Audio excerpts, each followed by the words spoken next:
This is the new Overlords podcast, where we talk about what's fun in all the games we care about at the moment, which this week includes Starfield, Star Trek Online, Star Wars: The Old Republic. Are you seeing a theme here? Plus, some really interesting news about Cyberpunk 2077, Palia, Forever Skies, and maybe a little talk about how Microsoft is not buying Nintendo. I'm Jeff, aka Max the Gray, and with me is my co-host Seema. Hello there, Seema. Hello, everyone. And also with us is another friend of the show, Dent, Hello. who has been with us before. Yeah, good to see you. I cannot wait to hear more about what you've been playing, Dent, which we'll talk about in just a second, especially because, and that's why Star Trek Online is headed up in the news, in the headline, in the intro, and all of the things that we do. But yeah, speaking of news, let's first talk a little bit about what's going on in the news there. Good news, everyone.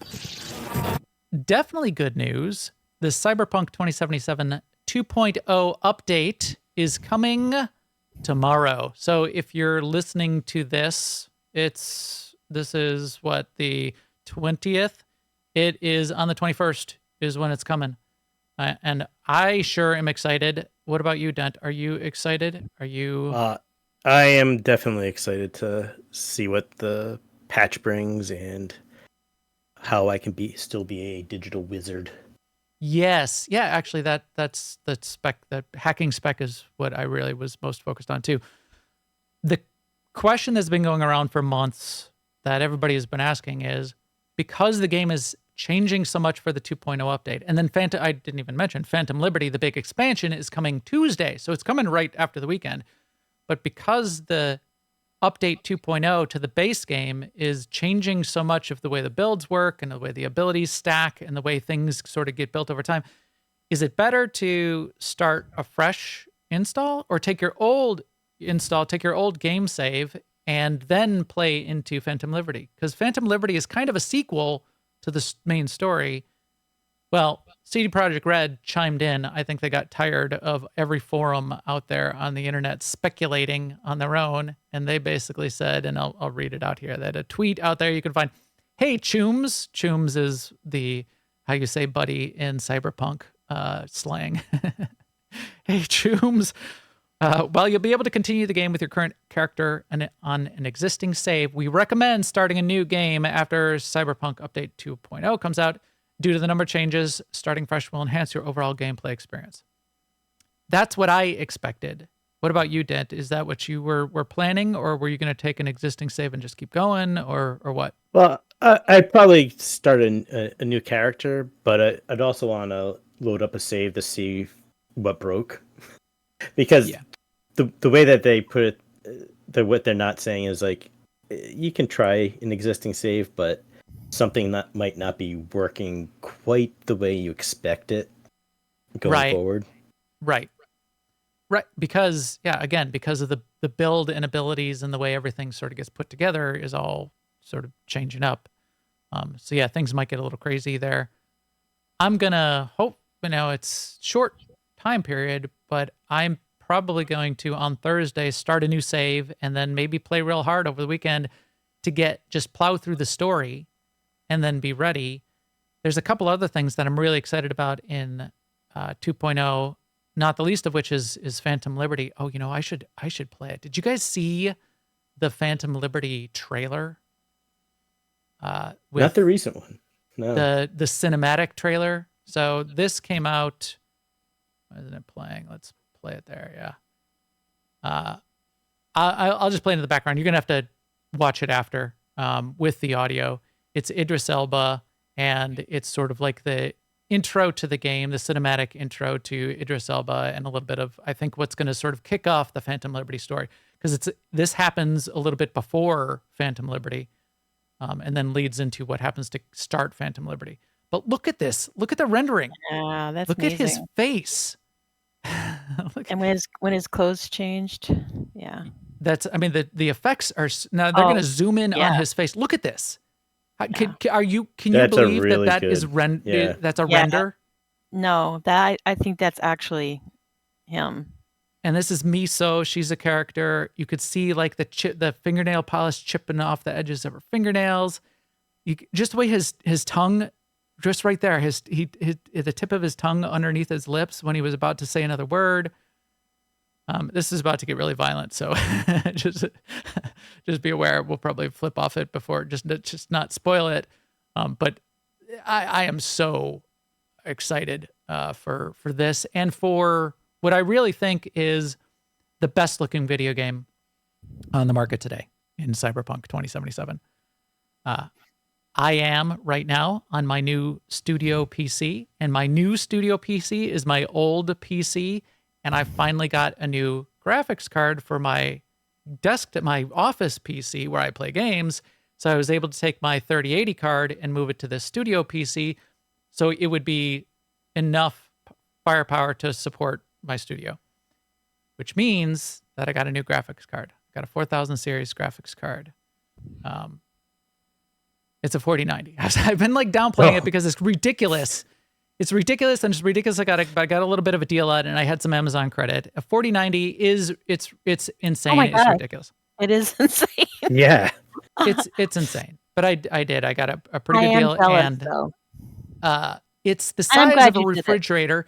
It comes with like an extra support on it, because even though It's it's so bolted heavy. into your case, it'll like sag and like rip off its own mounts if you don't like support it with extra support. You have to plug in 4 cables from your power supply. It's got like an adapter, and you have to plug in 4 separate cables from your power supply. So I've got a 1,000-watt power supply, and it's going to soak up all of the wattage coming out of this thing. It's just insane. However, then you It's turn gonna look on beautiful. DLSS and ray tracing, and you go into Cyberpunk 2077, and you play the whole game just by looking at the reflections in windows and puddles. So have you had any cooling issues yet? No, it's because it's actually relatively efficient as far as that goes, and it's got 3 big fans on it, and my case is well formed for doing that, for dealing with that. So it'll actually be fine.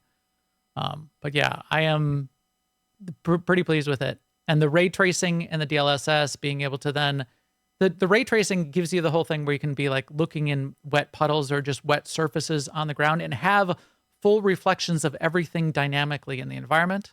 So all shadows, all lighting, and all reflections are the most advanced that they could possibly be in a video game. It's just really cool. Okay. Enough of Cyberpunk 2077, because we're going to talk a ton about it next week, I'm sure, when we're all playing it. So buckle up for that. Next week is probably going to be a Cyberpunk Idris Elba 2077 is just like the episode. epitome of cool. He is, isn't he? So there's, in theory, within this trailer, there's some sort of Easter egg that he's alluded to, and nobody knows what it is, but everybody's speculating, and everybody's wondering if there's like, you could see like a 77 at one point in one of the frames if you freeze it, and everybody's wondering if it's like a 007 reference, and if it's there 0.07% on the stock market. It just popped up behind him in the frame there. Yeah, Yep, there it yeah, is. 007, yeah. So people are wondering if that's a reference to him being 007 coming up. That would be really cool. Anyway, also in the news, I'll talk about this one, Seema, because soon we're going to get to Seema's Cozy Corner. So everybody get ready for that. We talked last week about how Unity was altering the deal. Pray they don't alter it further. They have walked that back a little bit. They're now saying, yeah, well, okay, yeah, we've heard your feedback, and we're not going to start counting new installs until after the first of the year, so nothing retroactively installed counts, and we're going to cap the total rev share, and we're going to make any installs that we're charging for self-reporting. And the deal does sound a lot better. So if people were either affected by that or concerned about that on behalf of developers, definitely take a look at what they're talking about now. It is more reasonable, and a lot of developers are saying, okay, that is more reasonable, but it kind of burned a lot of good faith, Unity. And what do you think? You think developers are going to now just completely trust everything going forward and be happy to ride along? if Darth Vader didn't alter the deal, do you think Lando Calrissian still would have been fine with him getting his claws into Cloud City? I don't. No. So they Yeah. yeah. Yeah, they definitely burned some good faith there because, you have a lot of those indie developers that kind of rely on it to Right. build their games. And they've Yes. opened up, like, I feel like there's more space right now if somebody who's dreaming up an idea for their own engine that could be more geared toward indies, maybe a smaller package, maybe less Yeah. features, but there's room now for that there wasn't a month ago. Godot is another engine that is popular with indies and smaller games, and definitely more simpler games. So that could then grow in that gap.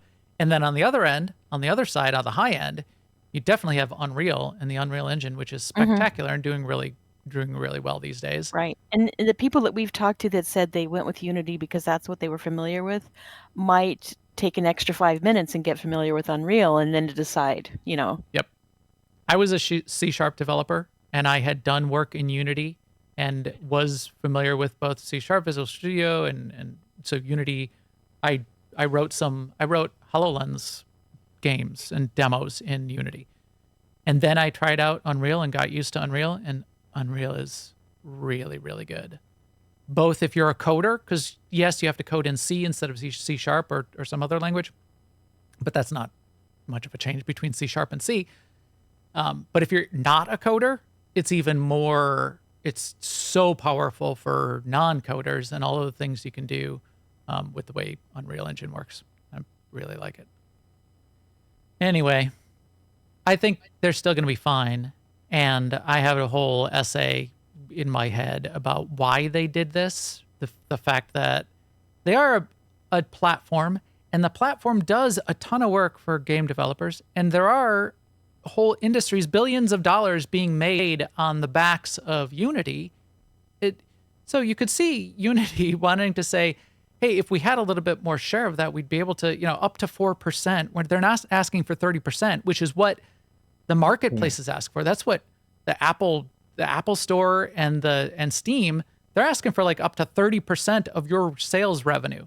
Unity's only asking for 4%, and it's doing really 50%, 70%, up to 80% of the core engine work that makes games run. You could see that it's warranted for them to maybe try to claw a little bit of that back so that they can continue to develop and pay them, pay their developers and develop a good engine.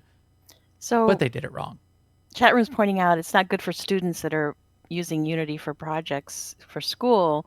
But I mean, I guess if you get 200,000 users for your school project, then you'd be in trouble, right? Right. If you get 200,000 installs, then you have a different problem. Well, yes. I mean, but do they have like a education program to go along with school projects? No, I think it falls under that personal license, or maybe, which is where the 200,000 install limit comes in, because the professional license. Maybe the school has a license that can, when the school gets to 200,000. But if they're also capping it, and they do a good job of capping it at 4% of the game's revenue, then once it reaches 1 million, see, that's still going to be a problem for them potentially. I don't know. Yeah. So that's a good question. What if we get over 200,000, but we're still not reaching 1 million? Is it going to start costing 20 cents? It's only 20 cents. So if you're getting 200,000 installs of your school project, that's a fun problem to have. But yeah, you will need to think about it ahead of time. And maybe you don't need to think about it with Godot or something else. All right. Last one before we get to actual fun game news. Just real quick. This one blew up. The Phil Spencer. Phil Spencer says they're going to buy Nintendo. No, he didn't say that. And they're not going to buy Nintendo. there was discovery in some legal documents as part of the whole cases that have been going back and forth, and there was an internal email exchange, and one executive said, hey, wouldn't it be cool if we bought Nintendo? And Phil Spencer replied back, yeah, that would be great if we bought Nintendo. I would be so jazzed. That would be a career maker. I would love to buy Nintendo. I've talked to Nintendo execs. Yeah, if we could ever do it, we should buy Nintendo. Yeah, they're trading notes in an email chain for one. For two, of course it would be great. Anyone would love to own Nintendo. I would love to own Nintendo. I was just going to say that. Right. Seema, have you put in a bid for Nintendo? Have you reached out to own Nintendo? There are so many things that I've written emails about things that I would like to buy. I wish they would all come through. Yeah. Did you offer them Tree Fitty? No. I would love to. And then my personal insight on this was, especially I worked for Microsoft for almost 15 years in the 90s and the 2000s. The Microsoft headquarters is just down the street. It's literally blocks away from the Nintendo US headquarters. And even back in the 90s, there was people at Microsoft who always knew people working at Nintendo. There was execs who like lived next door to each other over there in Redmond and in the suburbs there of Seattle. There were employees over their careers going back and forth between the companies. I'm sure like Nintendo people are now working for Microsoft. Microsoft people are working for Nintendo. They're friends. Nintendo's not owned by Nintendo US though. But I'm sure there's people who are friends and go to lunch with Nintendo execs and chat about it and brainstorm. And boy, that would be fun, but it's not going to happen. And Seema, you had good insight about the ABK and how that could barely happen. Yeah, if they had trouble buying Activision Blizzard King, this would be a nightmare. Right, because it's the platform. Yeah. So if a future imaginary platform of cloud gaming was a big problem for Microsoft. Right. Actual having, adding another console into the mix. Yeah. Right. Yeah, Xbox snapping up and Switch together. Turning it into a two-console market. You'd have like an X Switch. Yes, that sounds an like X Switch, a Switch sandwich. box. They'd probably just maintain Nintendo as their they would handheld. Well, if they wanted to do it at all, they would probably have to spin off the hardware into and either give it to somebody else or spin it off into its own company. If they then wanted, because what they want is they want Mario and Zelda. Yeah. They want Mario, they want Mario Builder, they want Zelda. All the first party characters. Yeah. I'm sure the hardware would not be interesting to Microsoft. So That's why I said they could spin off Xbox. Oh. Well, yeah, and keep the Switch. I don't think the Switch is as useful as Xbox and PlayStation though. Or spin them both off and just spin it all off. Spin everything off. You take that Switch and you can have a kid go in the car and play his game. Yeah. Yeah. I mean, it's a lot more mobile than right. And that's a place Xbox. where Microsoft does not have a good answer right now, except the Steam Deck. Microsoft, you can play Xbox Game Pass on the Steam Deck, and supporting those platforms and the Asus ROG handheld and all of that, that's where Microsoft wants to be. And Microsoft wants cloud gaming to be a thing. So I think what they would probably even love better than owning Nintendo would be for Nintendo properties to not be exclusive, and then for Microsoft cloud gaming to run on a Switch. That would probably be their dream. That would be, Last actual game update I wanted to mention, because this we will talk about in a future episode when we get Corley back on, because it's a fun survival game we mentioned in the past, but it's called Forever Skies. Forever Skies just had a release in the last couple days, an update. They're early access, and they've been making really good. They've got a nice roadmap that they're publishing, and they just had a nice patch, which expanded some things out for the way the Forever Skies game world works, and the things that you can build, the tech that you have, and how you're building out your craft. This, if you ever played Raft, this is like Raft, except you're in like a Zeppelin airship instead of on a raft, and you're sucking up things as you float by, and you're floating to points of interest in the air. It's a post-apocalyptic world. It's all covered in this infectious dust, and you go to like the tops of these skyscrapers that are poking out of the dust to collect resources and learn the story of what's going on and why the Earth was destroyed. It's a pretty cool looking Zeppelin too. It is, and then you can build it out. You can, like, instead of just one balloon, you can put on another balloon and then get bigger engines so you go faster. And then you have to have better hover engines so you can go to higher altitudes that you can't get to until you build that out. Oh yeah, look at this one down here. This person has like 5 or 6 of the balloons built out on their little Zeppelin, and then multiple floors, and then you've got a bunch of like all the crafting and like refineries and storage, all the tech. Also gives me here a little bit that Subnautica vibe as well. Yeah. So it definitely falls in that kind of genre. It's post-apocalyptic. You're like the only one alive in the whole world kind of vibe to it. So there's not a bunch of like people and NPCs and that kind of thing, but you do uncover story by finding like data pads and computers and corpses. You learn what went on. We'll talk about, I've played it quite a bit and I'm going to play it more with this expansion, and Corley has played it a ton. We'll get Corley on and we'll talk about survival games in a future show. So get ready for that. Finally, Seema's Cozy Corner. What do we got in cozy game news, Seema? Well, Palia has yet another patch release, and they still aren't, officially launched yet. And we talked a little bit about the Temple of Flames last time, or Embers, or whatever it is. Mm-hmm.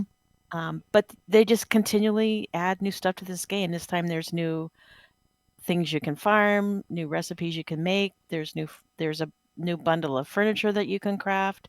They've made some changes to crafting such that you can craft multiple things at once, which is a good change, because if you're just leveling crafting and you want to make 8 chairs, you can, Right. Because in order to level crafting, you need to craft a ton of things, and you might want to craft. There's even internal achievements to craft like everything in a particular set.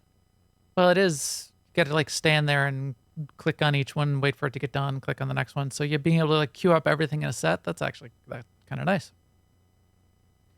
Yeah. This whole thing though, with the one part I didn't understand, they are adding to the cash app as well as part of this. Yeah. The 4 new bundles. I'm not sure if what they mean by the 4 new bundles have been added, and I think the bundles mean that's the outfits in the cash app, right? That's how I took it. Yeah. 3 new outfit bundles. No, that they say that's different.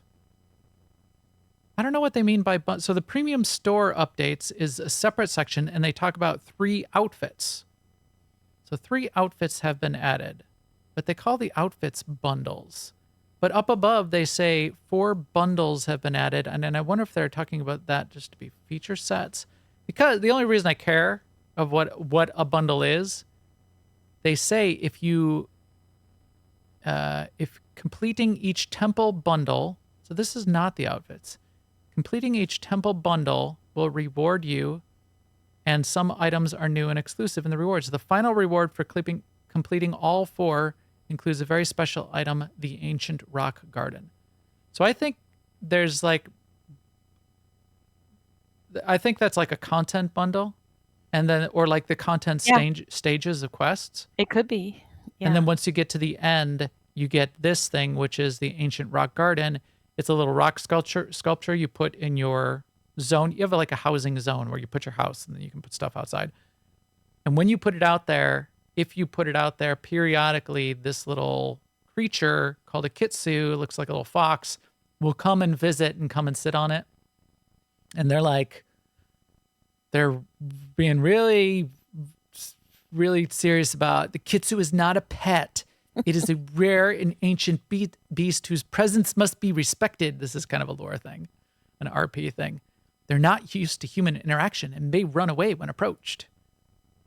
So it's not intended to be a pet. It's intended to like be a little fun Easter eggy thing when it does come and visit your garden, and you're not supposed to like run up to it and try to pet it.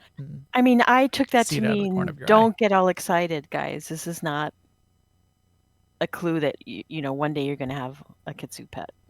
But yeah, but now people can beg for it. and then get it. And I know they made a comment with the Magi, or however you say that, Magi market, that things that you could get at the market were going to be available even after the market, so people wouldn't feel, so it wouldn't be a FOMO thing.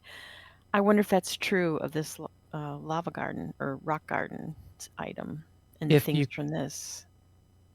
Because it's like a little mini expansion added to the game, it doesn't sound like there's any time limit on this. There's definitely a time limit on the Magi Festival, but this just sounds like extra content that's permanent. Right.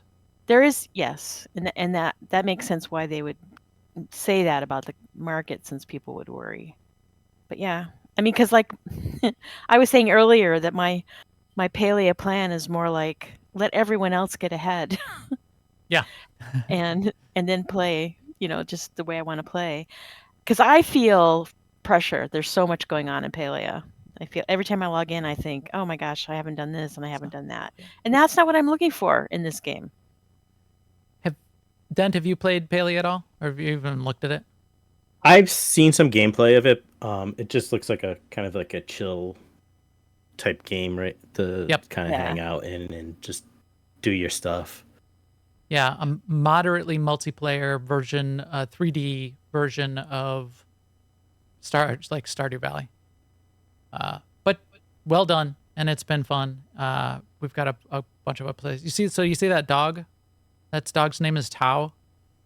You could pet the dog, Seema, but you could never like you can give gifts and be friends with every villager in the whole village, but not the dog.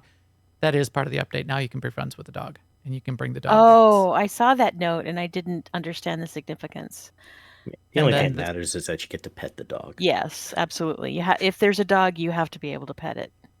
If you get your friendship maxed out with the dog, then you get this plushie decoration, dog plushie version of Tao the dog that you get to then put in your house. So yeah. So it's a plushie version, but it's a game asset. When I first saw that, I'm like, oh, so it's going to be a plushie that they mail to you. No. And you put it on your bookshelf, and I'm like, but I don't collect. Yeah. But many people do. Yeah, the plushies, but they also wouldn't. How could you monetize? I know they wouldn't. I know they wouldn't. But yeah, but that would be interesting. I just assumed it was something you could buy. Get actual physical world things. You'd have to have like a high buy-in price to support that. But you complete a quest and get like an actual physical thing to put on your shelf in your house, in your real house. Well, you complete the pixels. Quest. You complete the quest, and then it unlocks your ability. Oh, it unlocks a special spot in the store for you to buy it. Yeah. Yeah, people would love that. Unlocking the right to buy something. That wouldn't get criticized. Not at all. Unreservedly. It's no different than, a prize for subbing for 6 months. True, and it's getting access. While people would criticize it, there's probably a lot of people who really get into it because it is. Yeah. It's like you're unlocking something exclusive that then only you can buy. And yes, you do have to buy it because somebody's got to pay for it. Right. And it's a free-to-play game. It wouldn't be exclusive either. I mean, not suggesting. Exclusive to people that completed the quest. Yeah. Yeah, that'd be fun. Okay. Well, a lot of fun news. Continues to be a fun year for video games. There's one other game that I will not be playing that is going to be coming out. So if I think about contenders for Game of the Year, the fact that Cyberpunk 2077 Phantom Liberty is going to be an expansion, I don't think that's going to be Game of the Year compared to any of the top two, which is probably going to be between most people's lists between Baldur's Gate and Zelda Tears of the Kingdom. My number one is still probably Starfield. Cyberpunk 2077 Phantom Liberty is going to be high on a lot of people's lists and probably in a top 5 of game releases or updates. Spider-Man. I'm not going to play Spider-Man because it's PlayStation. What is your view on Spider-Man, Dent? Are you a PlayStation? Do you have a PlayStation? I have a PlayStation. I have a PS4, and I did play the first Spider-Man game, and I freaking loved it. Just swinging through New York City and just being able to do all the Spider-Man stuff. It's a lot of fun. Yeah. And they had a good story that went along with it. Yeah. Are you looking forward to Spider-Man 2 then? I am, but I'll wait until it's on Steam eventually. This is why we need to get rid of exclusives. There's some PlayStation stuff I would play. I don't like to play on the console. I like to play on my PC, and because that's where I got everything rigged up. So yes, I could buy consoles and bring them up to my office and plug them into my computer monitor, but I also prefer mouse and keyboard for most games. But there's some great stuff on PlayStation I would love to play. I want to play Horizon Forbidden West. I would try. I don't think I'm as big a fan of a game like Spider-Man, but it's supposed to be really good. I bet it would be really fun. Yeah, it was just a great game. Like Yeah. again, and then you get all the skins of the different outfits that he's had throughout the years, and then all the Easter eggs going to see like the Avengers Tower, the Sanctum Sanctorum, all of that stuff is hidden in New York City that you can go out and find. Yeah.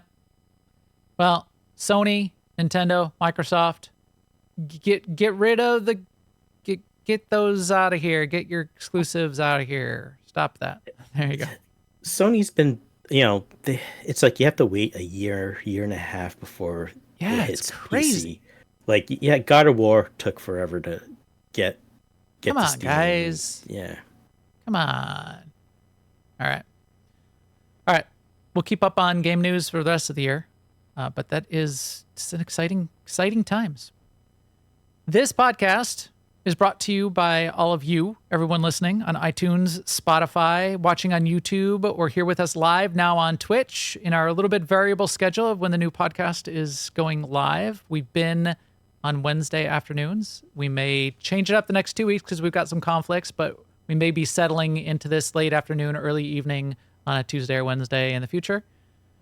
And if you would like to keep up with us and find out when it's going live, there is ways to keep in contact on all of the social networks. So that's Mastodon, X, formerly known as Twitter, Blue Sky, and Threads. We just started a thing in our Discord, and the Discord is the greatest place to get in touch with us. We're online. I've been having tons of Starfield conversations. We've sucked some people in because I put that spreadsheet out on Reddit, and people have joined the Discord just for that, to talk about Starfield.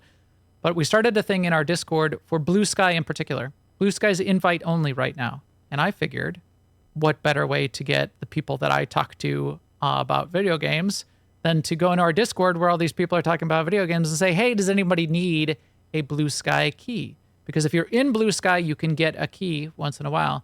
So if you're one of our, if you're in the chat room or you're in our Discord, we now have a channel that says, hey, if you want to either need a key or you have a key to give, there's a little bit of a Blue Sky key exchange going on there for members of our podcast community. So we're trying to make that a thing.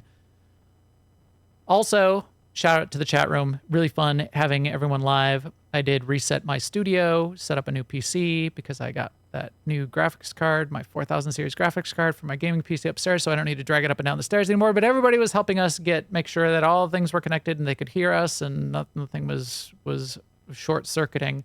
It seems like it's working. Knock on wood. You just gave it a mouth. Right. Finally, this podcast is also brought to you by Alea Acta Est, our gaming community, which you can find at ai-guild.org. It's a broad, open, mini-game community. Dent is a leader in that community as well with us, playing all the games, and we're going to talk about another game that we play quite a bit, Star Trek, in just a second. Star Trek Online. Definitely come and say hi in there. Our SWTOR Guild, Republic and Imperial, we will talk about the fun we've been having in there this week in particular with the new Galactic season. Jump in our Guild Discord, aie-guild.org or newoverlords.com/Discord, and we can point you there and get you invites to that as well. Get you links to all of the Discords right from there. Jump in. We would love to have you. All right, now we get to talk about what we've been playing. It looks like meat's back on our menu, boys. No way. God. Finally. Oh, I kind of like the magical bread. So the meat on the menu, that's what we get to talk about now. And the meat on my menu to kick it off, because I know it's been on Dent's menu as well. So Seema, you're just going to have to ask us questions unless you start playing it with us. I think I'm an expert It's a on soul. Starfield at this I point. think you are at this point. But it's Starfield. Starfield. I've been playing a lot of Starfield, like a whole lot, like a ridiculous amount of Starfield. Yep. Me too. So, Dent, you've been playing it too? So, Oh, yeah. So we'll try not to be too spoilery, but we're definitely going to talk about systems and how that kind of stuff works, because I've been doing like a lot of shipbuilding and I've been doing the outposts and I've been getting further and further in like the faction stories and the difference between factions and main quests. We'll talk about some of that kind of stuff too. But so where are you at and what have you been doing so far in Starfield? So for main quest line, I'm doing like I'm in the middle of that 3 initial quests that Constellation gives you. Okay. I kind of did the first one for like that was part of that Freestar Collective, and then I got sucked into doing that faction quest line, which that was a lot of fun. Yeah, the Freestar, the Rangers. Yeah. So that was a lot of fun. And then I got caught with some contraband and got offered a mission to spy on the Crimson Fleet. So I went through and did that storyline, which again that was a lot of fun. That final quest was insane. And then I've heard that. You have the choice. Do you give it to SysDef or do you give it to the Crimson Fleet? Yeah. Yeah, where do you side with, and like sort of like choices that matter, and you can go multiple directions. I have not done either of those. I'm deep into the UC Vanguard faction line, but I've heard great things about both of them. The Crimson Fleet thing. So Seema, which you don't know, the Crimson Fleet is a pirate faction. So they're bad guys. They're one of the pirate factions. There's a couple factions of antagonists in the game. Crimson Fleet is one of them. You end up shooting a bunch of Crimson Fleet. I just go shoot Crimson Fleet spaceships all the time and shoot Crimson Fleet people with my guns. So yeah, and once you start that quest line, they kind of leave you alone. Like you don't. Interesting. They don't attack you. You can go to their any of their random bases they have set up throughout the areas, and they'll just be like, "Oh, hey," and let you go and do your thing. Now I did get the lead in to talk to security and start this, get pulled into an undercover mission to infiltrate the Crimson Fleet, but I didn't. The main way that happens, I had heard about it beforehand, so I've been careful. But the main way that happens is either accidentally or on purpose. There's contraband. There's like drugs that you can like pick up when you're out looting, and they sell for a high amount. So they're like good. Yeah, good it for making was money. all an accident. The contraband. Well, in my case, it was early in the game. I just was looting everything, and then I jump into a system. They scan your cargo and like, hey, you got give contraband up. on you. You're under arrest. Yep, and then you offer start you that a storyline. Yeah, they actually do. Like you can turn them down and fight your way out of the pokey. Oh, interesting. And then are you like a wanted character after that? Yeah. Yeah, and you'll get a bounty on your head. You get a bounty on your head for doing lots of things, but I imagine that's problematic. I didn't check my targets once, and that actually kind of goes into another thing that I ended up having to do is because I took the wanted trait, so every once in a while bounty hunters show up and they start attacking you because there's a bounty on your head they want to collect.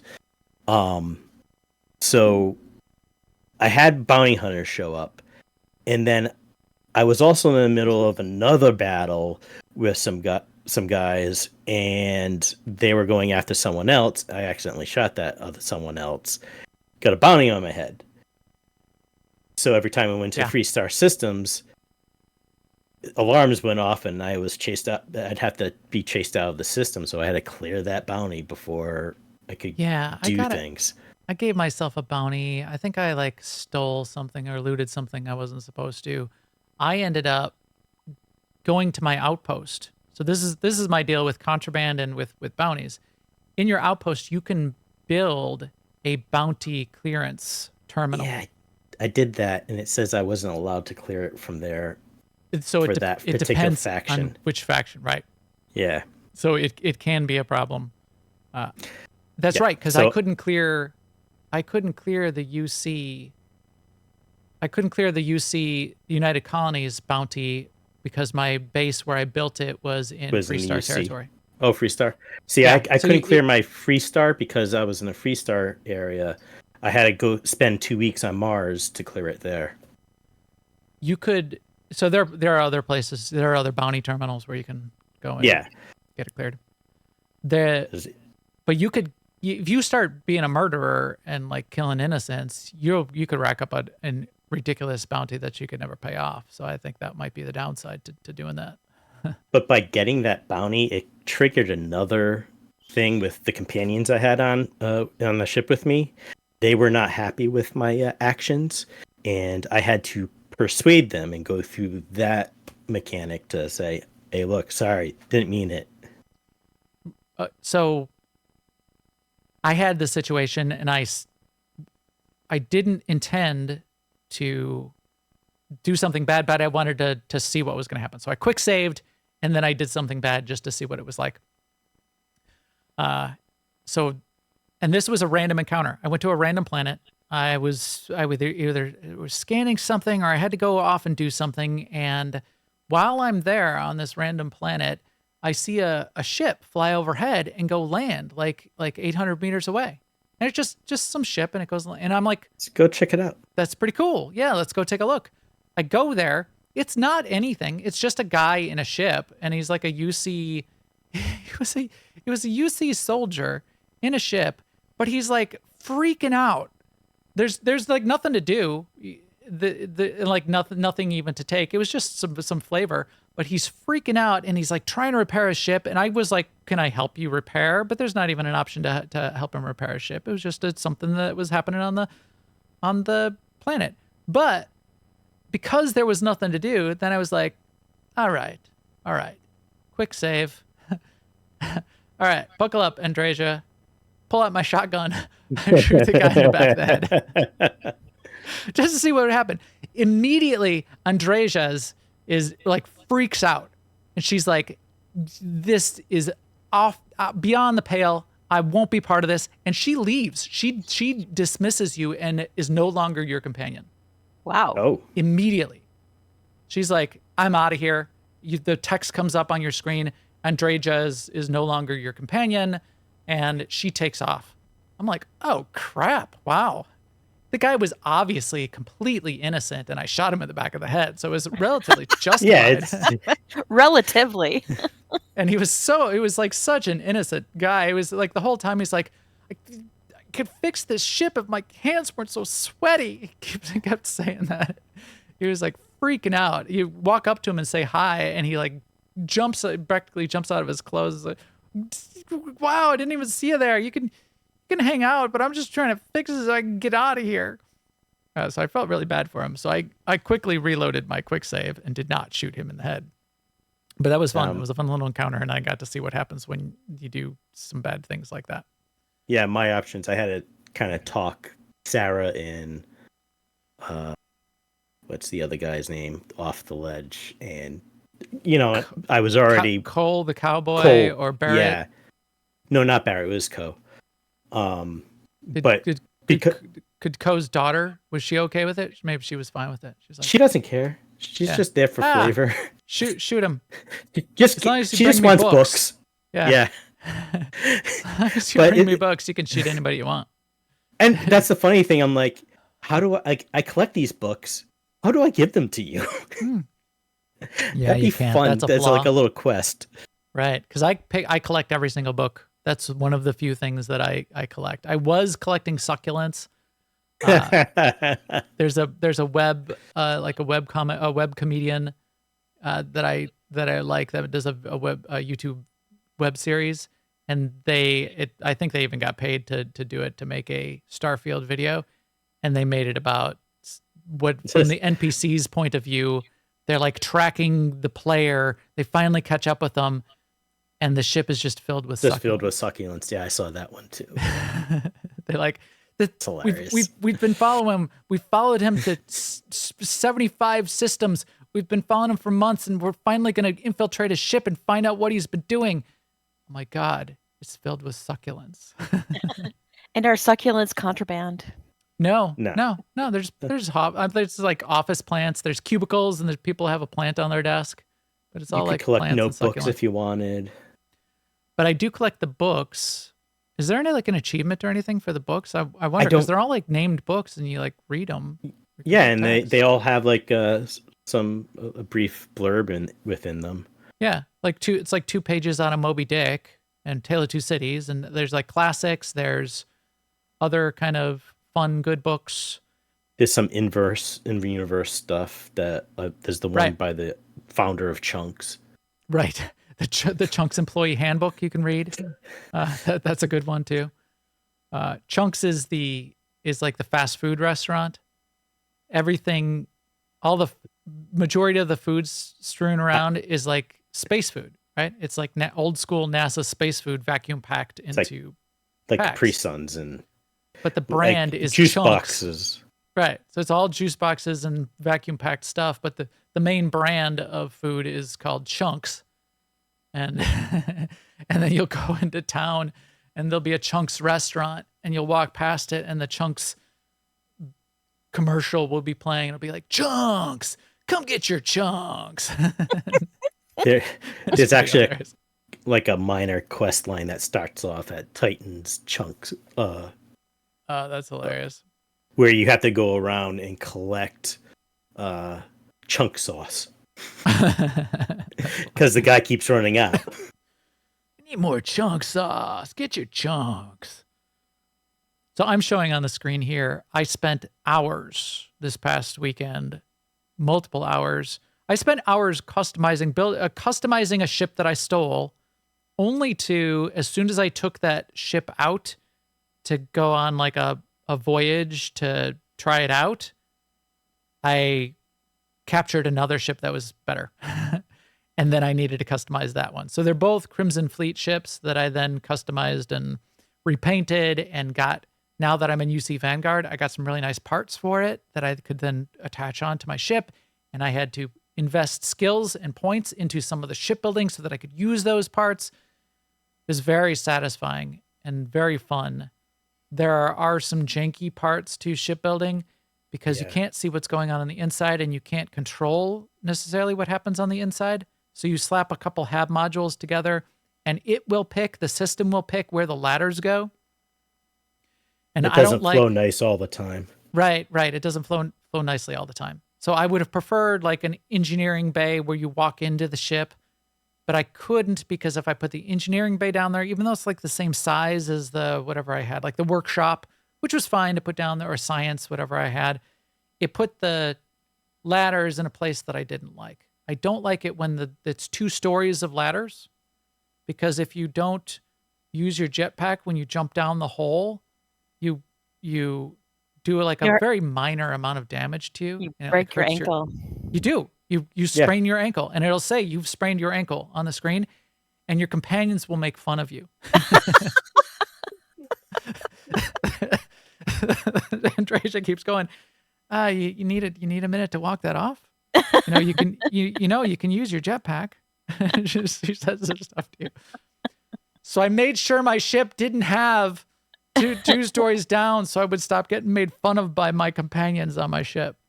Because you also put multiple companions on your ship, they'll give you little bonuses. If they have bonuses to things that make your ship work better, like bonuses to your weapons or bonuses to your engines, it's nice to assign them to your ship, because then you get those bonuses when you're out flying around. Not all of them, they don't all work.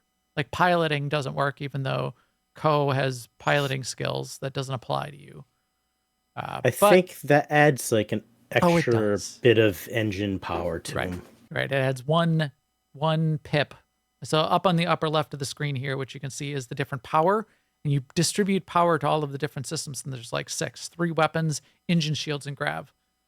And it gives you an extra permanent boost, 1 extra permanent boost to engine power. You're right, which is nice. It's still useful.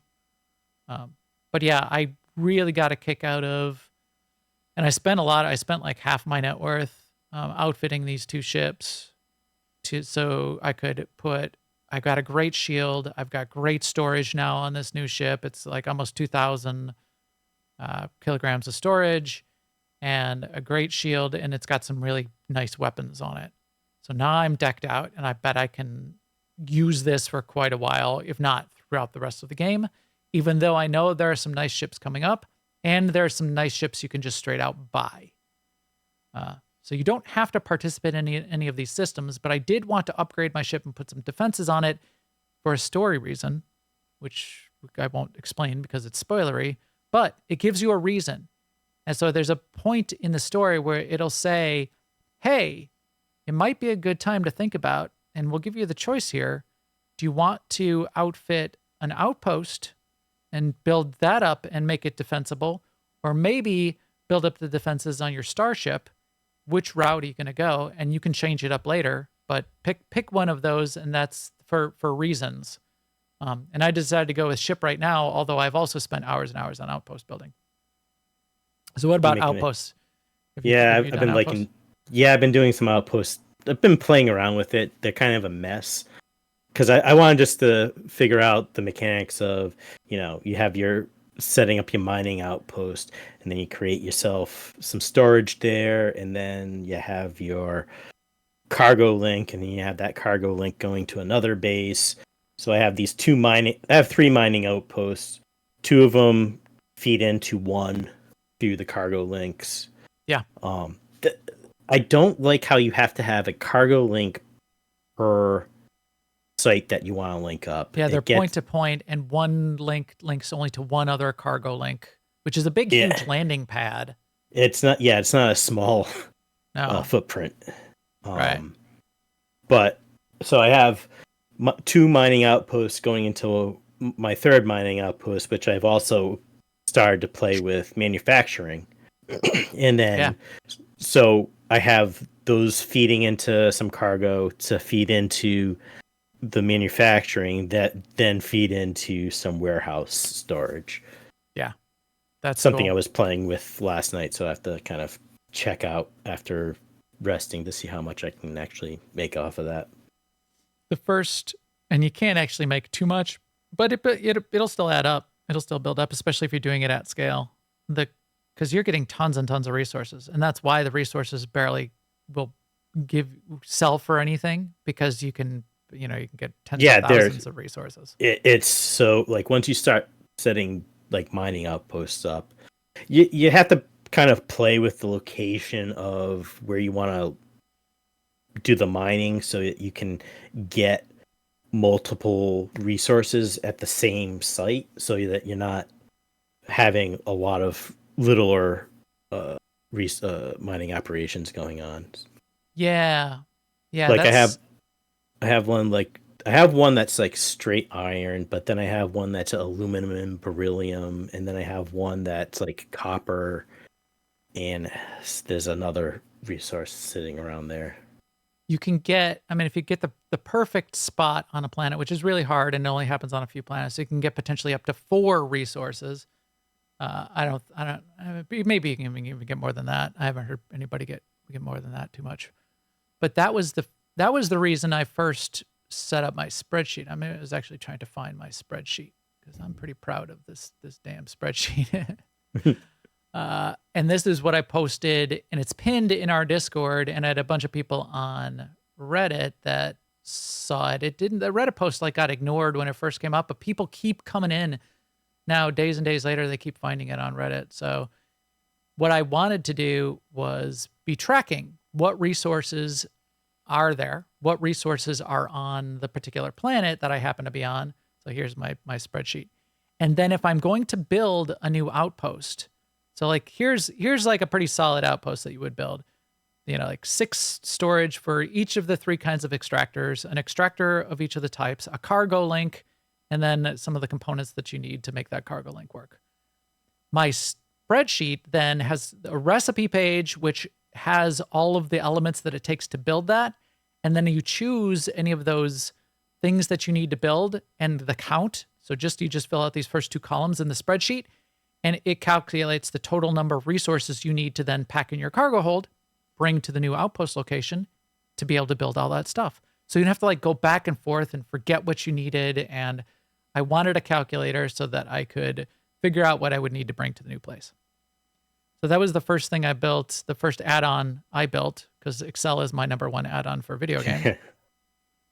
And then I added, and I'm actually pretty proud of this too, I started to collect weapons, right? You just get a new weapon. Is this weapon better or worse than my previous weapon? That's actually a hard problem to solve, because what the weapon tells you is, here's its damage, its fire rate, its accuracy, and its range. It does not then calculate for you, although you can do the math pretty quick, what its DPS is. What it also doesn't give you, it just says, hey, here's some weapon bonuses, and then you've got skill bonuses, and then there's the range, and then there's ammo types. All of that, in my mind, all of that together, if you consider all of it, tells me how useful the weapon is to me. So I created this big formula, which I call weapon rating, which says, okay, I'm going to take damage and fire rate and accuracy, and that's going to be the base damage.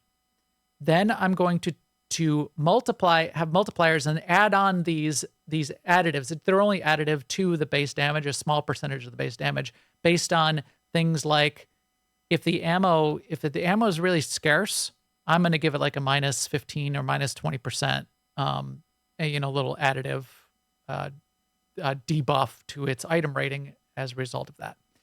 If the range is 20, it's a 0. If it's higher than 20, it scales up to like 40. You get a little bit of a bonus for range, because a longer range weapon is more useful. If I have a weapon bonus and and I'll sort of be a little bit subjective on that. If it's good at shooting robots, well, maybe I'll give it a 2% or a 5%. If it's, it just poisons everybody and does double damage, well, then I'll give it a 10 or a 20% bonus. And then I have a column for my skill bonuses that apply to that weapon.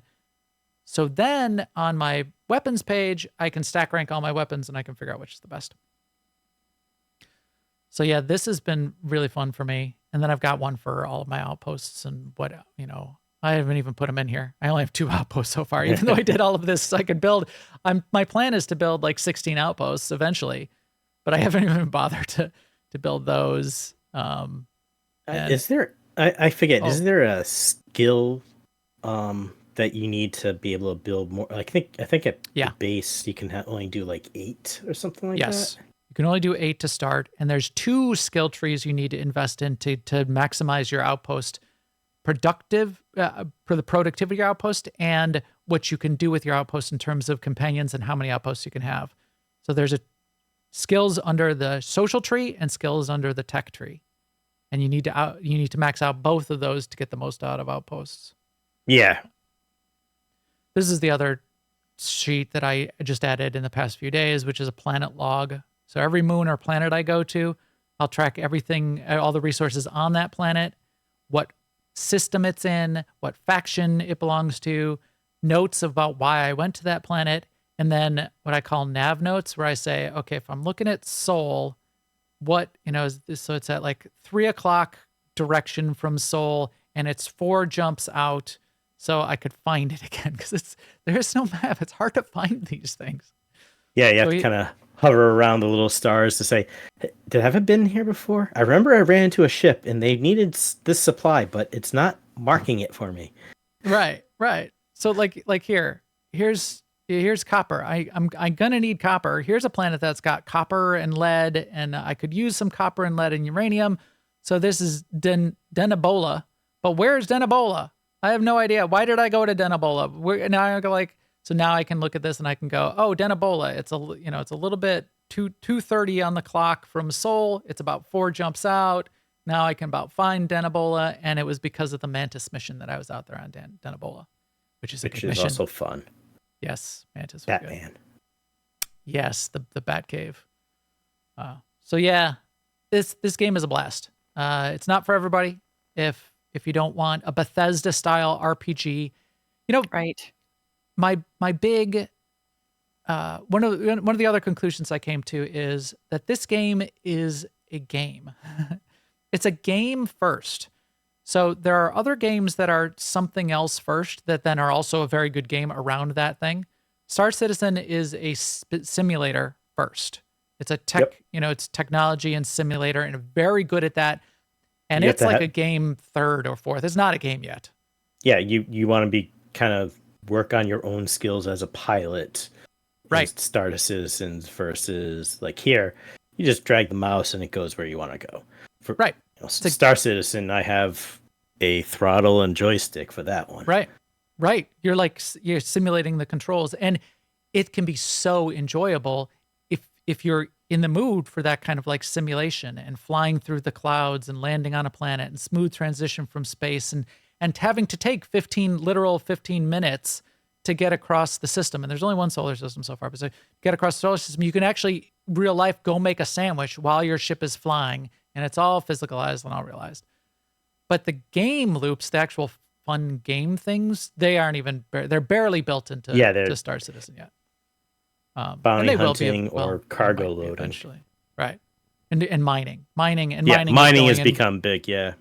But it's like you go and it's the simulation of mining that's the fun, which is you go and you break rocks. You found some rocks, you break some rocks, you put rocks in your ship, you fly your rocks back to the refinery and you refine the rocks or you sell the rocks. And then you go back and do it again. I still had fun with it.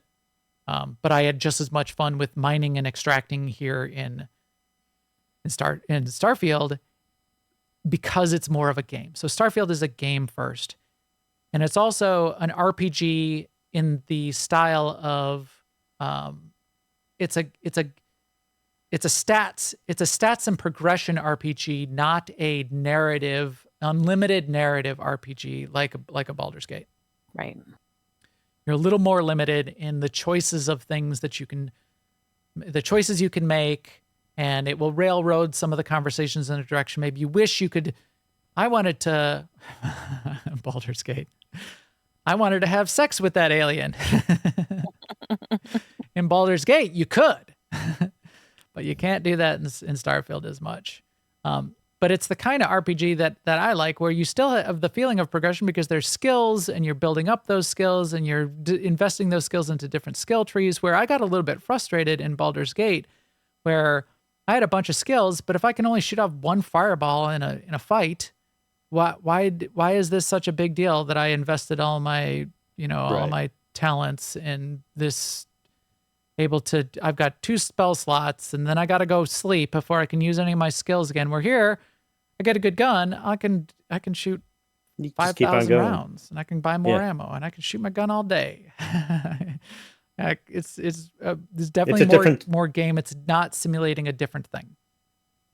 No, it's a Bethesda game. It's you get your skill point, you invest a skill point in a skill that you want to work up on.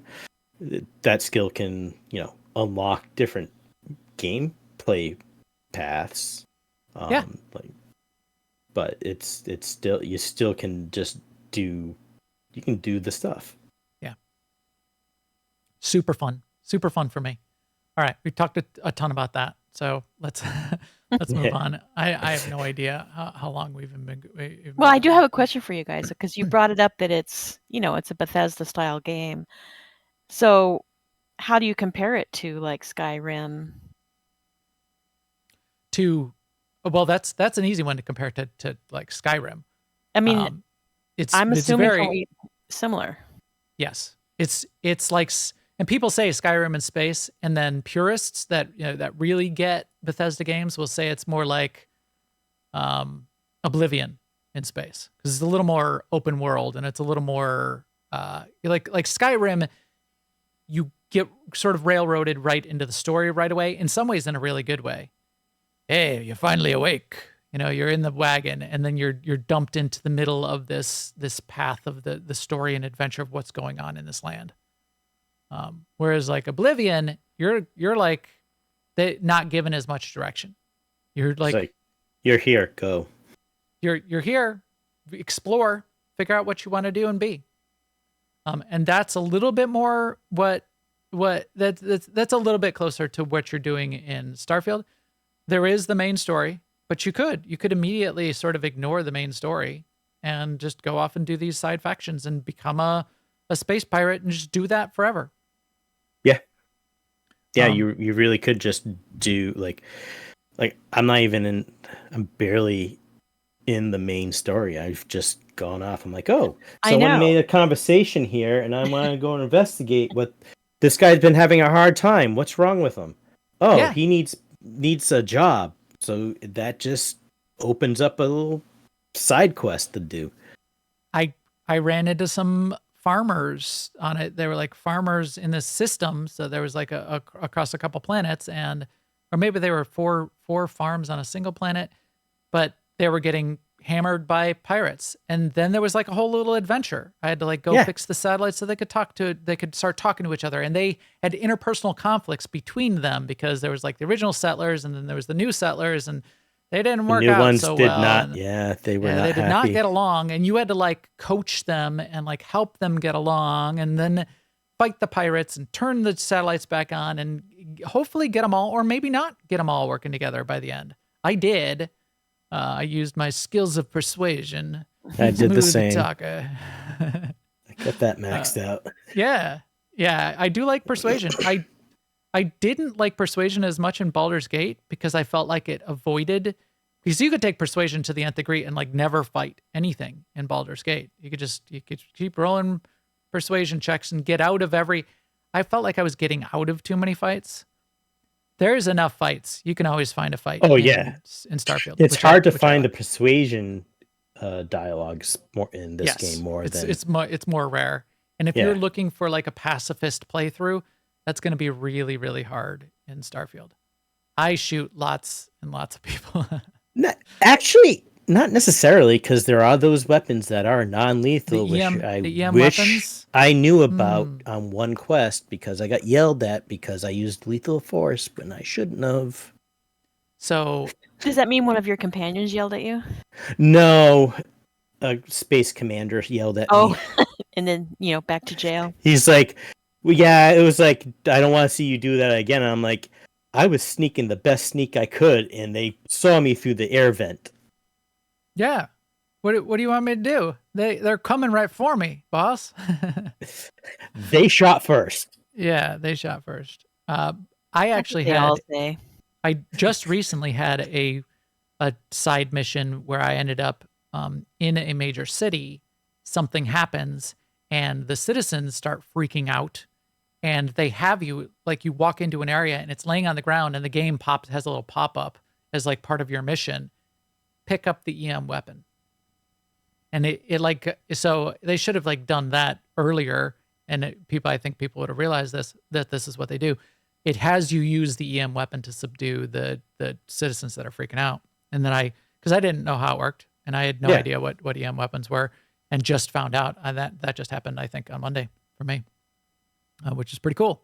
So yeah, now I have an EM weapon in my repertoire and can whip that out. Excuse me while I whip this out.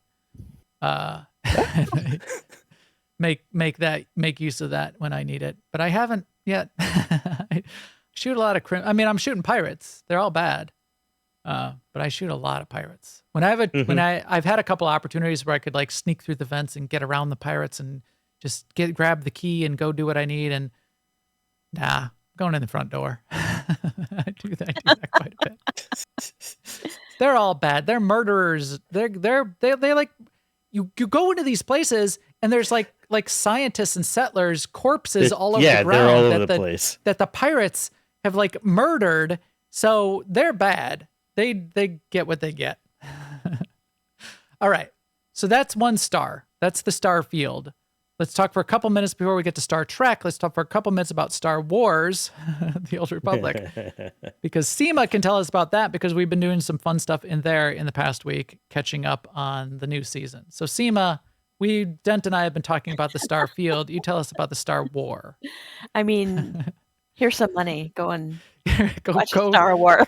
Go watch a Star War. Here's $20. Go see a Star War. Okay, Lucille. Lucille, lay it on us, Lucille.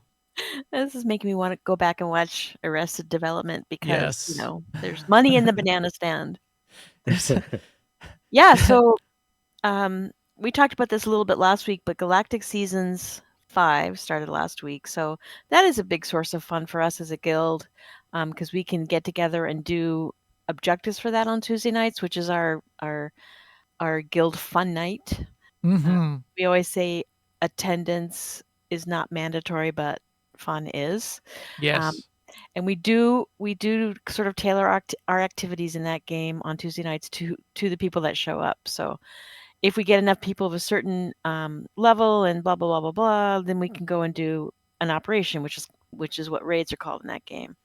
Or we can just scour the galaxy and be murder hobos all over the place. And that's kind of what we did this week.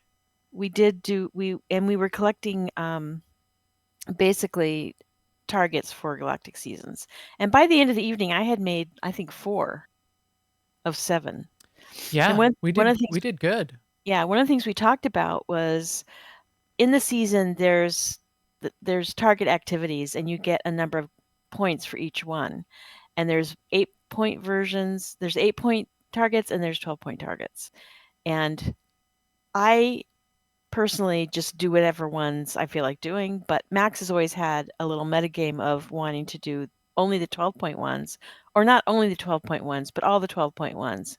And if you accidentally complete some of the lesser ones, because you can only complete 7 in a week, that kind of messes you up if that's the source of your Galactic Seasons fun. Right. In If this you're game, trying to so get all of the 12 points to progress as far as you can in the battle pass season each week, because you're limited, you can only do 7. Yeah. But right. it's So fine. they added more activities that we can do, including last week there was one to do 4 operations, which is a big time investment. Each operation could conceivably Yeah. be an hour, plus getting 8 people together, and then completing it. It's a raid. So, Mm-hmm. but it's a good target for people who play that way, and that's they're playing every week. They do, 4 operations every day. Who knows? This week it was uprisings, and it was 4 uprisings, which is another big Yeah, and they're like more time investment. dungeon size. In fact, they're kind of a cool dungeon where it's more Yeah, run and gun dungeons. and you but, can do it with 4 people, so it's a little bit easier to schedule. but And still, it it's a doesn't lot. take yeah, it's a lot compared to, like, on the other hand, some that kind of just get completed automatically if you're just doing anything. Right. Those are my favorite, but yeah, and we have like 5 months to get, 100 levels, and you can complete that really by, I think you need to average 4 targets a week, 4 objectives. Yeah. 4 objectives a week, and not even that really, because you get points doing other things. Like you get 2 points if you get 25. If you basically get 8 points every week if you just log in 4 times. And you So could spend a few credits to even catch up a couple levels by the end too. Yeah. Yes. Which are in Yes. the in-game currency.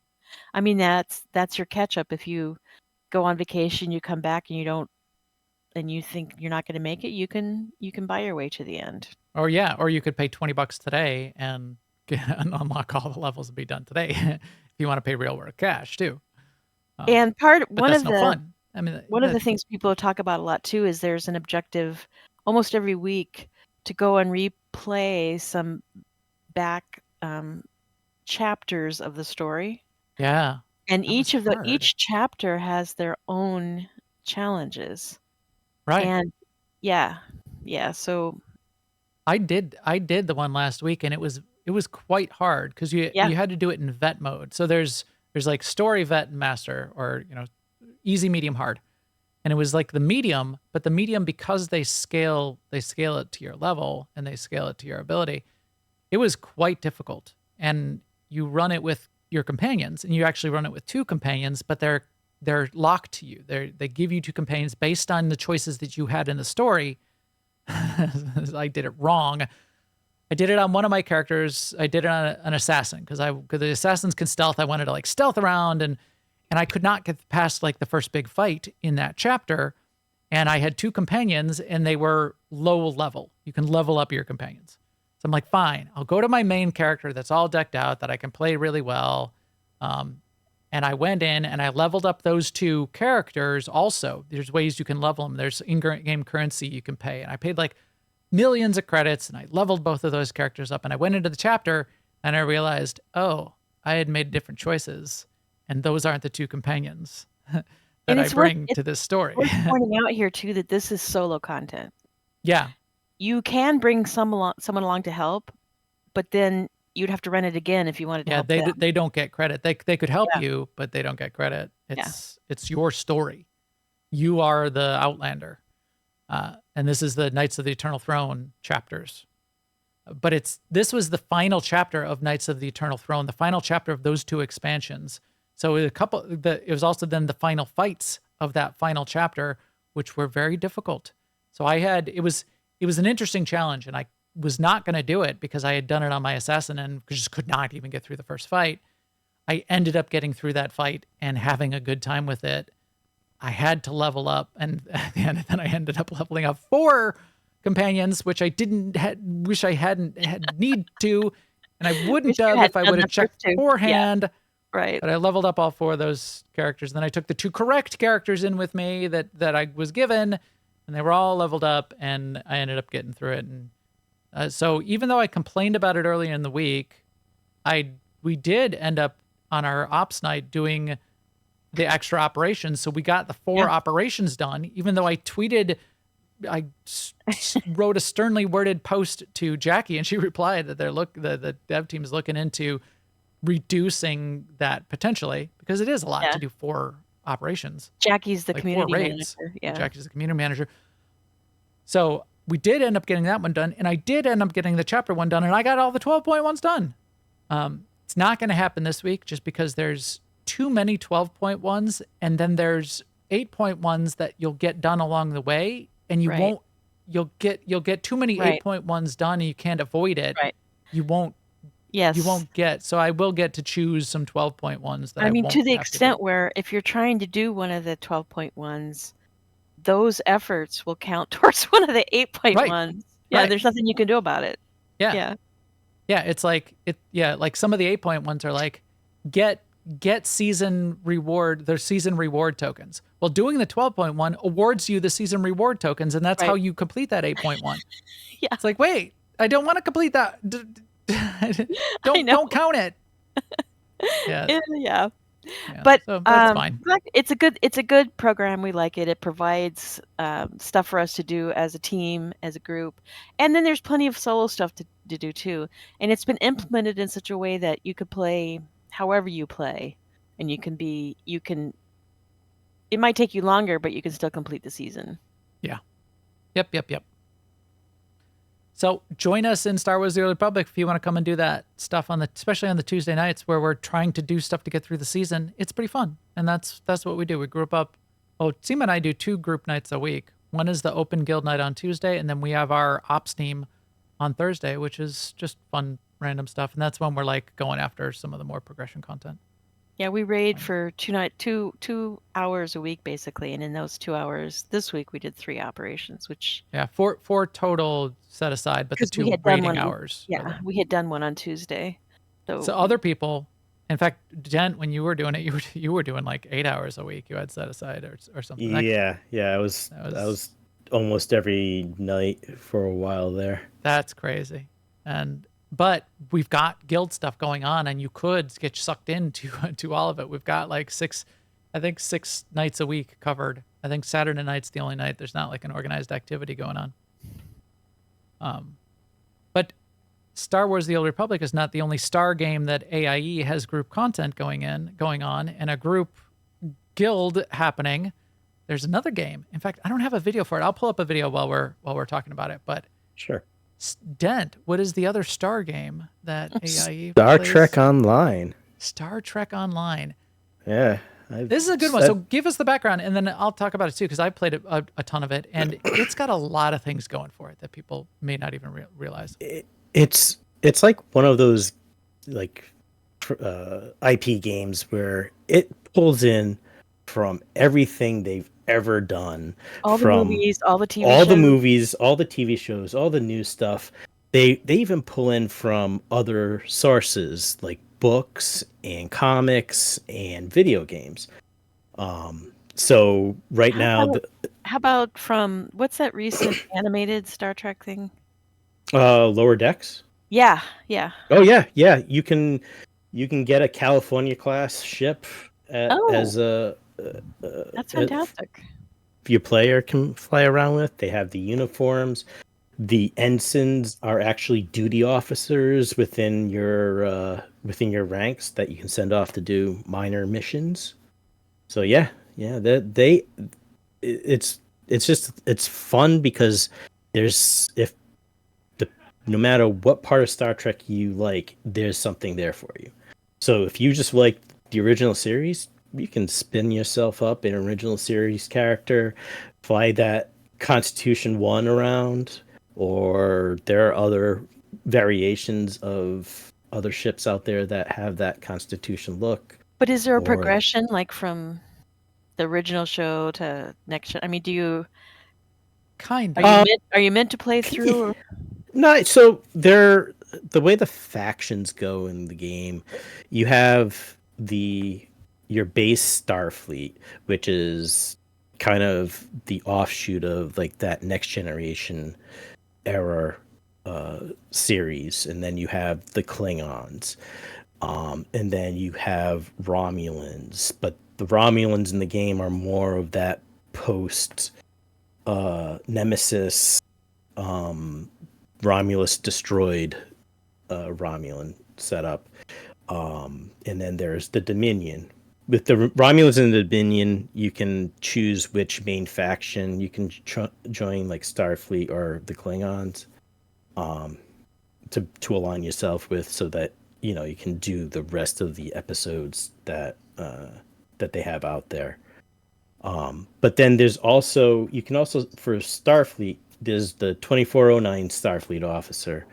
Then there's the original series Starfleet officer that takes place during the original series, and then through time travel shenanigans, you end up in the modern, the current day Star Trek, within the game.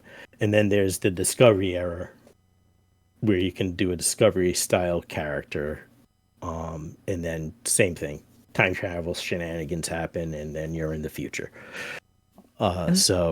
And there's some of the sections of content that are kind of like chapters. So even if you're only going to play one character, you're only playing like the current generation. Right. The way that they break it out into like television seasons. So Yeah. each storyline is a season, and each part of that season is an episode. And each episode has a title, and when you warp in, and you have that title showing up in your that does sound like fun. screen. Yeah. And then they have a lot of like events that they do throughout the year. The Ryza event, finished up a few weeks ago. That I have done. That one's always a fun time. You go to Planet Ryza, you fly around, do the events, do the races. Same thing with their winter event. Cube does some shenanigans there, and you're in a winter wonderland. You have talking gingerbread guys that you have to interact with. And that's because there's a couple of them where Q creates weird stuff. That's why you can have like a winter wonderland and talking snowmen that try to kill you. And with all of these events, if you do the dailies, throughout the time period where the event's running, you unlock a specific reward. Like the summer and winter, usually you can get a free ship that, they're usually pretty good for a free ship that you just go and those do Ryza that one ships, thing every day. Yeah, the I've got Ryza a few ones. of those Ryza ships. And The one from this year was I did not get this year's, unfortunately. interesting. It's based off of from a Lower Deck episode. Oh, really? Yeah, and a lot of their abilities are based upon existing abilities, but they have more of a fantasy name to it. Okay. So yeah, it's Fun. it's fun. So like right now they're doing a new episode came out. Garrett Wang's back as Captain Harry Kim. He got promoted, in case people were worried. So he reprises his role, and that's the other thing. They've pulled in a whole bunch of like the actors to The do original some. actors, yeah. Yeah, Leonard Nimoy lent his voice to the original game, so his voice is still there. You have let's see, Janeway is in there. Janeway's in there, Martark. Well, and you now have Harry Kim. Tom Paris, Janeway. You had 7 of 9. Yeah, a few of the ton. Discovery. Yeah, Yeah, a few some of of the the Discovery. new ones. Yeah, Yep. Isn't there some Chekhov and some Yes, Sulu? Yep. No, Yeah, Sulu hasn't done his voice, but Chekhov has. Daniels, which is a Enterprise character, time traveling Enterprise character, he's been in a few episodes. So yeah, they how pull about in. Q? Who voices Q? Is it the same guy from the? Q doesn't have a voice; it's more of just text. Oh, okay, Yeah, John Delancey never added, was ever pulled in. gotcha. So in this new expansion, this newest chapter, episode season is Borg. You said, right? Yeah, the new episode. So they updated the Borg, which So the Borg were in like way back when Star Trek Online started, And- and they yeah, were hard and in the beginning, and then they got not hard, right? Over they're time. like for years they've just been like tissue paper. You go up Yeah. against a cube and you melt it. Right. But now, like this new Borg that they've released, they're a little bit more challenging. The spheres can be kamikaze, and they'll like if they're going to blow up, they'll charge you. Which has gotten me a few Interesting. times. Yeah, and then they've actually added a new Borg ship, the Assimilator, which comes from a different game. I think it came from Star Trek Armada 2. Which is an old Interesting. RTS. So they added that, and then the rewards for the event that's going on are based on Star Trek Elite Forces weapons.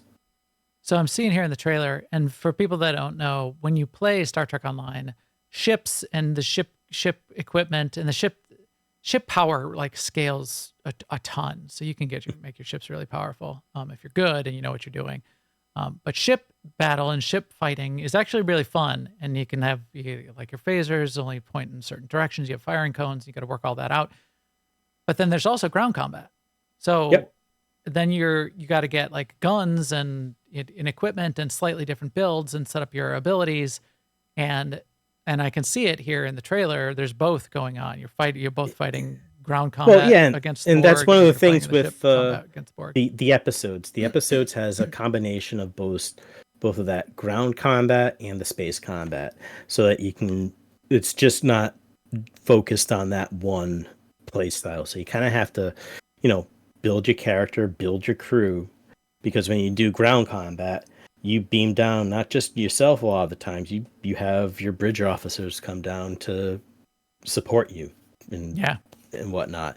And then those same bridge officers can be used on your ship to give your ship other abilities. Right. Like you can have a tactical Yeah, I officer remember that gives you fire at will, which allows you to fire your phasers in all directions at all the surrounding enemy ships. Yeah. So like what was that? What was that starburst maneuver? What was that old sci-fi show where the kid plays the video game? It's stand-up video game cabinet. Last Starfighter. Last Starfighter. Yes. You get to do the last Starfighter move. And then if you look at like the builds and how to build your ship, you can actually sort of chain some abilities together and almost have like a macro that will use a couple of the abilities at the right time, because you use some abilities to boost other abilities, and they're all on cooldowns. And I used Fire at Will quite a bit in a couple of my builds. I was doing Fire at Will builds. Yeah, my current ship build is on a rotation for just Fire at Will. So, and then, and that's the other thing is like, so you get your ships, and you can choose with, as you level up, you get free ships as you go along. But if you can spend like $20-$30 to get a specific ship that you've always wanted, and just because it's a free to play game for the most part, right? Yeah. And the way they monetize it is through purchasing ships, unlocking different styles of bridge officers or different races that you can play with as your character. I have a lifetime subscription, so I bought that when it came out, and that is still that. So SWTOR had a lifetime subscription and never brought it back again. Star Trek Online brings it back every once in a while, where you can do the lifetime subscription. And the nice thing with that is like you get a monthly stipend of SWTOR credits, right? So that you can. So I've never paid $1 besides that monthly that lifetime subscription, and I have tons of ships. And so it's not like, even free to play, you can get tons of ships, and you could play a ton. So they're not predatory by any means. You can run there's like a yearly event, and that yearly event is you do certain events during the year, and it builds up your credit to that. And then once you complete your yearly event, you have a choice almost like a battle pass, but it's not structured that way. But yeah, you're like building up. You're adding on to. You can get a specific type of SWTOR credit, which has ships, or you can get a coupon for Zen, like a T6 ship, or you can upgrade the tiers of your ships, or you can get a coupon to get a promotion ship. Yeah, and then there's, one of the ships, the event ships, the in-game ships. So there's tons of them. There's plenty of options to get the ship you want. It's very cool. You have to work at it, but yeah. My favorite thing about Star Trek right now is Star Trek Online it's an older engine, and you gotta sort of put up with that. But with anything, you can get immersed in it. It just just deal with the slightly older engine or older mechanics, but they keep adding all of the new content to it, and voiced by the actors. And so if you're a Star Trek fan, this is like the only place that you can consistently, and over the years now, for years and years, you can always go and be and live in the Star Trek universe. And it's still every time there's a new series, they get like voice actors, and they get content, and they put the ships in the game, and so you get to like be the current. You get to go all the way back to original series and everything in between, and that's really cool that sort of exists for this kind of lore, in the same way that Lord of the Rings is sort of that way. Now, Lord of the Rings doesn't have continuing content. Well, now it kind of does. We'll see. And they are doing post Lord of the Rings trilogy content in the Lord of the Rings game. But same thing. If you love the lore, you can put up with it's a slightly older engine, because it's the content, and it's the story, and it's the voice actors that are making it a rich experience for you. And as we talked about before, limitations stimulate your creativity. Yeah. And especially I've noticed in Lord of the Rings Online, when you go in there, even just the sounds, I don't know. It's a very dated engine, but I always feel like I'm in Middle Earth. Right. And definitely those games are doing a good job of focusing on the content and making that the thing that then immerses you in what's going on. So even like some of my favorite things is just like either hanging out at Earth Space Dock or DS9, because they did an excellent job of recreating DS9. That promenade ops, it's like, oh, this is just like how it was in the series. Yeah. Quark's bar, you go in there and you go talk to Quark. Play some Dabo. Yeah, and that's a thing. Go. What? Why was I? Because it's part of an endeavor. Oh, so like the endeavors are sort of like weeklies and dailies. I would go play Dabo pretty often. win a bunch of credits and stuff playing Dabo. Republic Gold Press Platinum. That's what you would win. Yep. I forgot. Yep, you Yeah. get gold press platinum. And there's a little store there that you can get some minor trinkets with the gold press platinum, but it's mostly just you go there to play it for the endeavors when they come up. Well, that is cool. All right. We've been talking for forever. It's about time to wrap it up. But is there anything else that you've been playing, Seema, or Dent, that you've been playing that you just wanted to toss in there at the end? Well, I mean, I continue to play WoW Classic, and I'm totally Oh yeah. playing it in a cozy mode. Like today, I just logged in for a little while, and all I did was level my fishing. So on one character that didn't have the fishing maxed out yet. I've maxed it out on other characters. now you say one character. How many characters are you playing in WoW Classic? I have more than I want to fess up to. Come on, Seema. How many? Well, in my defense,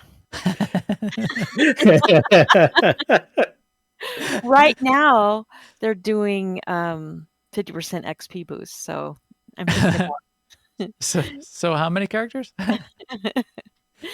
I'm not saying. Still haven't answered the question. I'm not gonna. But what's happening soon is the next content patch is coming out, which is going to be in new dungeons and new raids. And our raid team we're trying to cobble ourselves back together. We'll see if we get 10 people or not, because 10 is the minimum number of people. And is that the end of Ice Crown Citadel? Is that the Ice Crown Citadel Arthas? is yeah, that's the end of Wrath. And so with BlizzCon coming up in November, I'm totally expecting them to announce something for Classic going forward.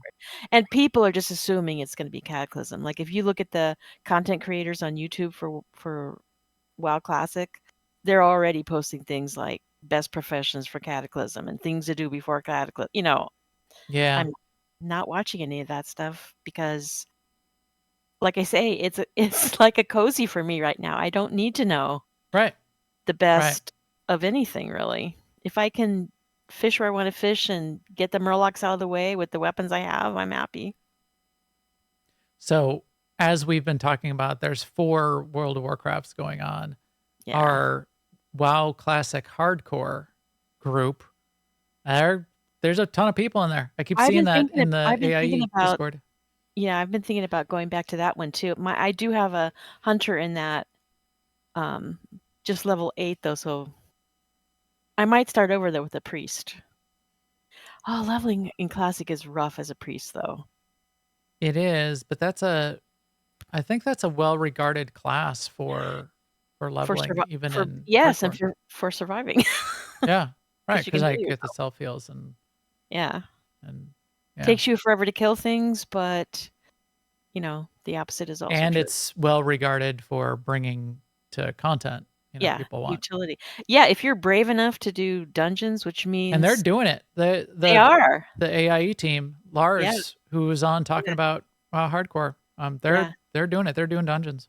Yep, they have a dungeon planned, and the reason that's an act of bravery is because when you're out there in the world by yourself, you can take the risks that you want to take, and you can keep yourself alive by taking fewer risks. But when you go into a dungeon, you're sharing that responsibility with 4 other people, and you don't know if they have the same level of conservativeness that you do. You know? Especially, and there's people like pugging dungeons and stuff. I would never do that. I mean, I'd never do that. And yet, yes, you do lose your character when you die, but people just start over again. So it isn't the end of the world either.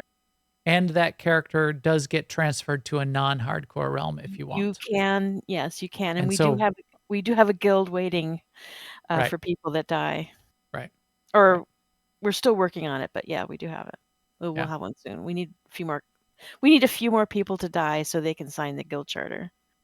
So if you are up for that, jump in there. They're having a good time. They are having a lot of fun. Yeah. There's a channel in the AIE Discord also called the Hardcore Graveyard, so that when the inevitable happens, you can post and memorialize your character in the hardcore graveyard. Because you are no longer there. You're dead. Your character cannot come back. In WoW Hardcore, at least. Yeah, very cool. Well, we're going to have to keep up to date and find out if you end up killing Arthas in WoW Classic. That would be fun. Well, one of the things they are bringing back too is Dungeon Finder. Oh, yeah. I'm not Okay. sure what. I used to like the Wrath Dungeons. I was a big fan of them. Yeah. Oh, and the last 3 that are coming out now are like everybody's favorites, right? So with a Dungeon Finder, I will paint my face with your blood. That's from Wrath, isn't it? Yes, but that's an earlier dungeon. But yeah, an earlier one. Yeah. But what I'm trying to say here is it's going to make it easier to gear up. So it's going to make it easier to get into the raid. That's always good. Like the catch-up mechanics and it's being able to catch up to your friends and get into a raid and stuff is. Well, it just means that if you're playing on your own in the time you have time for, you can get in a group and do a dungeon, and then you can earn rep or currency or whatever you need, or possibly even get a drop. That's going to help you gear up. There's not a catch. Well, there's always some kind of catch up. Yeah. Yeah.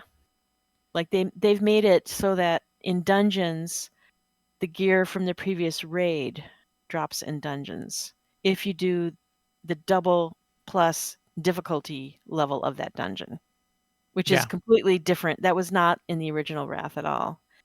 Oh, okay. Yeah, so like you can do dungeons and get Ulduar drops. Interesting. When ICC drops. Like right now we can get Nax drops. Oh, interesting. That's cool. Yeah, so that is a catch-up. Cool. Oh. And are people okay with that? Because I know like some of the purists wanted like, no, it's got to be exactly the way it was. So those people are in Classic Era. Okay. Or they're in Classic Hardcore. That's the other, the non-WoW. There's Classic Era. There's I think the people who are playing Wrath Classic, which is what I'm playing, just like the mechanics of Wrath. Okay. And Wrath is when the Dungeon Finder was introduced anyway, and people were disappointed that Blizzard decided not to have the Dungeon Finder. That felt like a bad call to us, right? Because they said, oh, since people didn't want it in Classic, we won't have it in Wrath. And we're like, no, but we want it. And so they're finally going to do it. Interesting. Like everything, it's hard to speak for the whole community, but and also whatever you do, people are going to complain about it. So you kind of have to put on now your with 4 versions of WoW, there should be less complaining because go play the whatever one you want to play now. 4 WoWs, no waiting. Yeah, exactly. All right. Well, we're gonna have to watch it closely when BlizzCon comes out because that could be another divisive point if people don't want Cataclysm or do want Cataclysm. I totally feel like maybe there's gonna be 5 WoWs. To totally do Cataclysm is the path of least resistance right now. So I'm predicting at this point that they will do. Well, I mean, another thing they introduced for Wrath though is account-wide mounts and pets, which wasn't in Wrath at all. Yeah. Okay. So like maybe Transmog will come next or something like that. Interesting. Yeah. We'll see, but I'm pretty sure they're going to do. I mean, I wish they would just stay with the Classic world as it is now before it gets broken in the Cataclysm and just add stuff, but I don't see them doing that. Yeah, that would be a whole different development model also, which no, I don't know. They have a lot of stuff on the infrastructure since they're on the macro scripting items and everything is on the retail infrastructure. That's why it's easy for them to do things like add account wide pets and mounts. They could add transmog. Oh, I thought you were suggesting like even expansions in the old world, like content and story, which would be a slightly different model.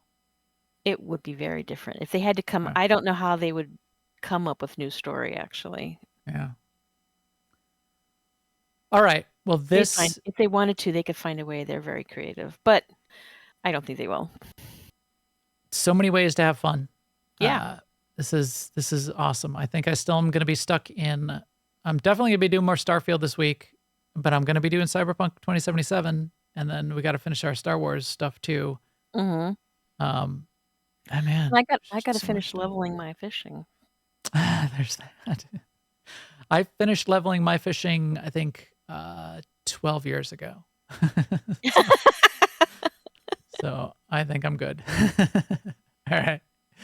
And I think with that, I think we are ready today to get back to playing games. I got to get back into Starfield. With all this setting up of the studio and the new PC and moving video cards around, I wasn't in Starfield as much as I wanted to be in the last day. And I've got to finish some objectives in Star Wars too. So you can come find us, find out when we're going live. All the feed and subscribe links for our podcast are on newoverlords.com. And the video is always on YouTube/newoverlords. You can also come chat with us in our Discord. That's the best place to find us. Come join the Discord. Tons of stuff going on in there. And if you ever want to chat, we're in there pretty much 24 hours a day. That's newoverlords.com/Discord. They'll get you the invite. It's live link right there. I'll get you right to it. While Discord is best, you can also follow on Twitter, Mastodon, Blue Sky, Threads, Instagram, Facebook, a bunch of other places. In our Discord, we've got that Blue Sky key exchange going on. Don't forget that as well. So find us there. We'll keep you up to date. We'll let you know when the podcast is hitting the feeds. We'll let you know when we're going live. We always go live on Twitch, and that's going to be a little bit variable the next couple of weeks, but we will be back. And with that, we will talk to you soon. Later, everyone. Bye.